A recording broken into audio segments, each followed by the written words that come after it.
I really like this one because it's obviously linked to my new book, 8 Rules of Love. Yes. And I love that this comes up in your book. So it's prioritize character over chemistry. And I love this because, I'm a big romantic. I'm a big fan of chemistry.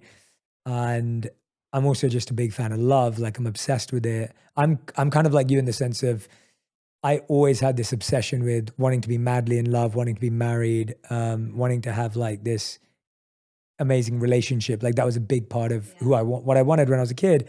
And then I married someone who doesn't like PDA, who doesn't like, who isn't a romantic. It's been amazing. Like it's so much growth in a beautiful way. Totally.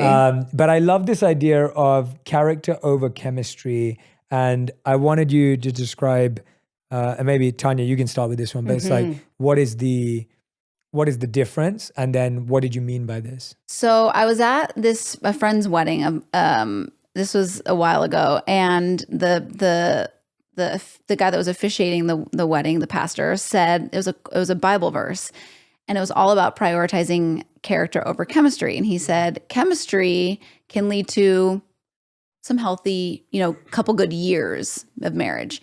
Character is what's going to last you a lifetime in a marriage. Ooh. And I started thinking about that, and it's so true. When you're dating, chemistry is the first thing that we all cling to. I want to make out with you. I like, I'm very physically attracted to you. Chemistry is what takes the dating world, to the next step. But it's the character. You can have chemistry with somebody but that's going to fizzle. It's like a fire. It's going to burn out. But character is what lasts a lifetime. And so that's what I found to be so interesting when I was in my dating world, because I was prioritizing the chemistry. It was like, oh no, I don't want to go out with him because like, I don't want to make out with him. Like that was always my go-to, is like, what was I physically attracted to him? And yes, I think that is important, obviously, in a relationship, but I don't think it is the number one thing. And I think if you meet someone, or if a friend's trying to set you up and they're like, this is a really quality person, they have a really great character, I think it's totally worth going out with, because that's what's going to last the lifetime, I think. And that's something that I always say about my boyfriend right now.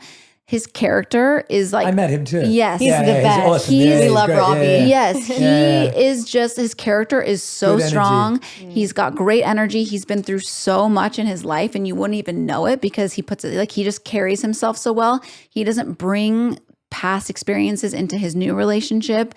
He just has such a strong character. And I think that, and we obviously have chemistry too, but the character is what trumps everything. Like it's so important. And I think when you're dating, remembering that is like so crucial. So I want to ask you, in those 200 dates you went on, right? Or something like that, which by the way is inspiring. And I want you to talk about that, because I have so many friends right now who struggle with dating, are scared of dating.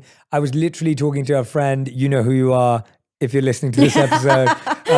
I sent a voice note late last night to a friend saying, dude, this guy, I was like, you just need, I was like, just clarifying. I was like, dude, you literally need to meet this person, because I don't see what you don't like about her. Like, as in, and if you don't go out on a date, you're not going to know anything. Right, like, you can't decide based on a picture in someone's bio of like who they are. Like, so I was just saying, you need to get out there. And I think so many people today, and we have to be honest, like the pandemic set us back with social interaction, social anxiety went up. People are scared of meeting people. People are forgotten how to have conversation. People may not be as confident with who they are anymore. Like, we can't ignore that.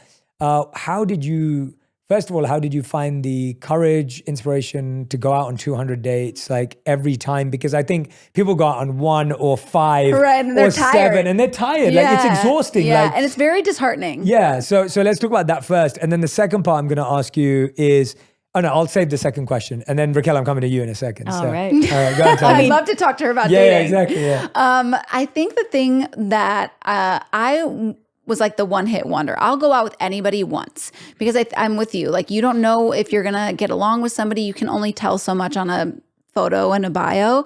So I would always say yes to a first date. But no matter what. No, even if you didn't like their picture, even if you weren't attracted. Yeah, right. I would go out. But I didn't go on very many second dates. Like, I'm very quick to know. And so I would know like it's not going to happen. So when I say 200, it was just like, Yeah. I would just keep it moving, keep it moving. There were a couple in there that I would date, a couple months here and there. And I think the longest I dated somebody was 6 months. So they're like little heartbreaks throughout the whole, and it's disheartening. It's just like, is he out there? Like, I thought this was going to be him. And then it turns out, this guy, like I dated, when I tell you the stories, and that's why I wrote the dating book, because I'm like, it feels like a movie, some of these things. I met a guy on Wilshire Boulevard, rolled down his window, asked me on a date. Went out with him. He was total. Yes? Oh, yeah. She really said yes. Yes. She said yes. Really said yes. Yeah. But, time after time, it does get very disheartening. But I always had this journal. It's called my Dear Future Husband journal. And after really bad dates, I would come home and I would just write in it. Okay, that's the book. My Dear Future Husband. Yeah. That's part two of the sunshine mind. No, that's your dating book. I'm saying, like, My Dear Future Husband. I see that. But I would always I would write I would write about hope, and the hope that I had for this man, I knew was out there, because when God puts a desire in your heart, he fulfills it. Again, it might not be on your timetable, but like, it's such a strong desire of my heart to have a partner, to share a life, to be married, to have a family. And so I knew he was going to fulfill it. So I would write to my future husband. I would just write to him in this journal after every bad date. And it kind of kept me out of that mindset of, this sucks, there's nobody out there, like, our guy's really like, it was everything under the sun. So that journal really helped me keep hope alive in my life. So that's kind of how I navigated the dating.